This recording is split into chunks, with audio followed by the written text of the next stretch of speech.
সামৰণি পৰিল গ্লাছগোৰ Commonwealth games 2026 বক্সিঙত ৰূপ অৰ্জনেৰে জিলিকিল অসম কন্যা লাভলীনা বৰগোহাঁই 39টা পদকেৰে তালিকাৰ চতুৰ্থ স্থানত ভাৰত।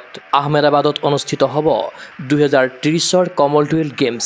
স্কটলেণ্ডৰ গ্লাছগোত যোৱা 23 জুলাইৰ পৰা অনুষ্ঠিত 23 সংখ্যক কমনৱেলথ গেমছৰ দেওবাৰে সফলভাৱে সামৰণি ঘটিল। বিগত 11টা দিনত 10টা ক্ৰীড়াৰ 215টা ইভেণ্টত 74খন দেশৰ 2729 গৰাকী খেলুৱৈয়ে ক্ৰীড়াংগনত উজাৰি দিলে শ্ৰেষ্ঠত্ব। প্ৰতিযোগিতাখনত 65টা সোণ, 41টা ৰূপ, 52টা ব্ৰঞ্জসহ মুঠ 158টা পদকেৰে তালিকাৰ শীৰ্ষত জিলিকিল অষ্ট্ৰেলিয়া। সেইদৰে 26টা সোণ, 40টা ৰূপ, 65টা ব্ৰঞ্জসহ মুঠ 101টা পদকেৰে দ্বিতীয় স্থান অধিকাৰ কৰে ইংলেণ্ডে। আনহাতে 18টা সোণ, 20টা ৰূপ, 21টা ব্ৰঞ্জসহ মুঠ 59টা পদকেৰে তৃতীয় স্থান লাভ কৰিলে কানাডাই। তদুপৰি 13টা সোণ, 17টা ৰূপ, 9টা ব্ৰঞ্জসহ মুঠ 39টা পদকেৰে চতুৰ্থ স্থানত অভিযান সামৰিলে ভাৰতে। প্ৰতিযোগিতাখনত দুৰ্দান্ত প্ৰদৰ্শনেৰে 7টা সোণ, 3টা ৰূপসহ মুঠ 10টা পদক লাভ কৰে ভাৰতীয় বক্সিং দলে। সেইদৰে এথলেটিক্সত ভাৰতীয় দলটোৱে অৰ্জন কৰে 5টা ৰূপ, 5টা ব্ৰঞ্জসহ মুঠ 10টা পদক। সমান্তৰালভাৱে 3টা সোণ, 2টা ৰূপ, 1টা ব্ৰঞ্জসহ মুঠ 6টা পদক ভাৰতক উপহাৰ দিলে পেৰা এথলেটিক্স খেলুৱৈয়ে।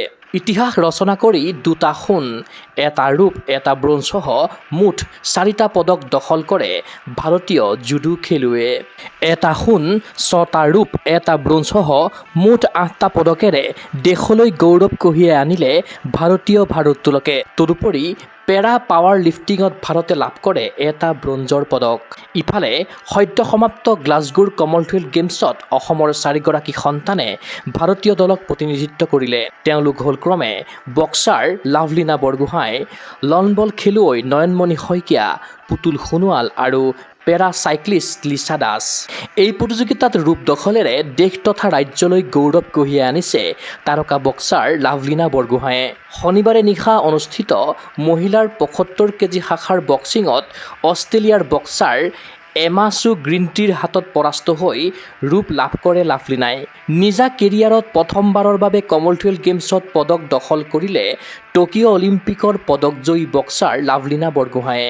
ইয়াৰ লগে লগে কমনৱেলথ গেমছত পদকজয়ী তৃতীয়গৰাকী অসমীয়া ৰূপে পৰিগণিত হ'ল লাভলীনা বৰগোহাঁই।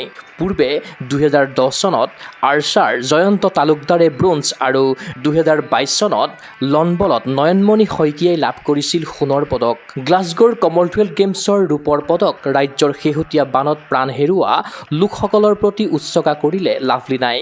ভাৰতীয় বক্সিং দলৰ পৰ্যবেক্ষক ৰূপে দায়িত্ব পালন কৰিলে অসম এমেচাৰ বক্সিং সন্থাৰ সাধাৰণ সম্পাদক হেমন্ত কুমাৰ কলিতাই। আনহাতে ভাৰতীয় ভাৰোত্তোলন দলৰ অন্যতম প্ৰশিক্ষক ৰূপে দলটোৰ সৈতে গৈছিল অসম সন্তান অলোকেশ বৰুৱা। উল্লেখ্য যে আহমেদাবাদত অনুষ্ঠিত হ'ব 2030 কমনৱেলথ গেমছ। গ্লাছগোৰ সামৰণি অনুষ্ঠানত ভাৰতক পৰৱৰ্তী কমনৱেলথ গেমছৰ আয়োজকৰ দায়িত্ব অৰ্পণ কৰা হয়। গ্লাছগোৰ সামৰণি অনুষ্ঠানত ভাৰতক পৰৱৰ্তী কমনৱেলথ গেমছৰ আয়োজকৰ দায়িত্ব অৰ্পণ কৰা হয়।